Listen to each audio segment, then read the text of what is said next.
As always, this is a difficult preparation, especially for the defense. These fastball teams that really go fast and play high tempo is hard to simulate in practice, hard to get the players to respond. I think we need to continue to improve our mindset on our toughness, our ability, mental toughness, ability to finish plays, finish games, be more physical, be more aggressive. We just need to do a better job in that area. Obviously, we're working hard on, getting better execution, not making mental errors. We have a tremendous amount of respect for, Ole Miss as a team. I think as a player and as a competitor, you always should think that the guy you're going to play against is the best player you played against all year, and go to work every day in practice with the idea that I'm going to have to play really, really well to be able to win my matchup. And, that's something I really have tried to stress to our players regardless of who we're playing, so that you can go play your best as a player. I think that's the most important thing. It's going to be a challenging game on the road in the SEC. It always is. And, we're looking forward to improving and stepping up to the challenge. Okay, we'll get started with Michael Casagrande. I know there are discussions about this game and when it's going to be played because of the hurricane. What's your role in those discussions, and what would you prefer it to be? Well, I think we're going to make everybody's best effort to play the game on Saturday. I don't hear, no one really listens to anything that I have to say. So, this is about our administration, their administration, the SEC, trying to make the best decision. From a weather standpoint, I think the worst of the weather will be through there by game time, so I don't think any players will be at danger.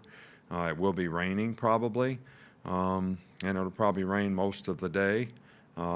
So, maybe tomorrow we'll get a little better feel for exactly when this thing's going to move through. We've had discussions, but I think everybody's going to try to make sure we get to play the game on Saturday. Nobody's for sure what the best time to do that is. Okay, we'll go to Aaron Settles with The Athletic. Nick, you've talked about the transition of taking advantage of the rules of college football to change your offense and to keep up with the rest of the league. How long did that change take to get your roster where you wanted to be to play that style and to sort of install that offense for your guys? Well, I think once we started to do it, we made significant progress in doing it. I think when Jalen was here, we've always tried to do what the quarterback could do. So, when he was here, we sort of started this process and did what he could do, and he did a good job of that. And, of course, Tua could operate and do this stuff really, really well, and we had the right players to do it, really great skill guys outside. So I would say that we have made progress through the years, but obviously the last 2 years have been really good for us. We'll go to Brett Hudson with the Tuscaloosa News. Coach, the way Ole Miss has used John Rice Plumlee, there's a lot of options for how they can use him. How do you kind of prepare for what they've shown of him on film and what they likely can do with him that they haven't shown yet? Yeah, well, I think you have to respect the guy because he's such a good athlete, but he also played quarterback a lot last year, and he's very capable of throwing the ball. So you can't really say he's just a wildcat guy when he's playing quarterback. They use him as a wide receiver. They use him as a running back. So, we just got to categorize him relative to what he's playing and try to play the plays. And he's a very capable guy and very good athlete, but we have to respect his ability to throw the ball because, we played against him last year, and he was very effective as a passer as well as, very athletic and very fast as a quarterback. So we have to respect that. We'll go to Tony Sakalas. You talked about your respect for Lane Kiffin. I just wanted to know, how much do you think he's progressed as a coach since his time at Alabama? Well, I can't really speculate on that. I think he's done a really good job. I made a statement that I always thought Lane would be a really, really good head coach, and I think he has been since then. But I know I haven't been around him to know exactly, although the product on the field that he's put out has been very good. in terms of the last couple of years where he's been a head coach, and certainly so far this year, they have played extremely well. Go to Charlie Potter. Coach, in the event that the game is played on Saturday, how much do you guys spend this week just preparing for things like playing with wet footballs and things like that to get the guys ready?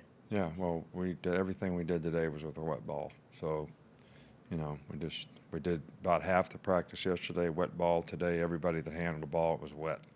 So that's all we can do to prepare for it. We can't make it rain. So, I think handling the ball is the most important thing, but I also think it's important to have the mindset of getting used to handling the ball so it's not an issue when you play in a game.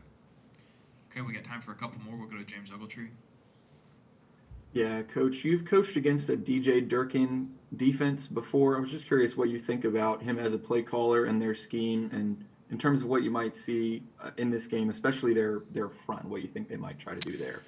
Well, DJ's a really, really good coach. I've always had a tremendous amount of respect for him. I think he's done a great job wherever he's been. And I would assume that they'll do something a little different, but I know how difficult it is during the season to really, change your scheme a lot relative to the players being able to get enough reps to be able to, play all the plays and do all the things they need to do to adjust. I think it's a little easier to do some of that stuff on third down on a week-to-week basis. So I don't have a really good idea of anything that they would do different. I would say they'd probably move more up front against us like everybody else has. Okay, we'll finish up with Drew Carter. Hey, Coach, we've seen Lane Kiffin kind of poke fun at you a few times. Today he was asked about the Saban versus Kiffin matchup. He said, "We're not playing, but if we did, he couldn't cover me. I'm worried about him because he's elderly." Would you like to respond to that?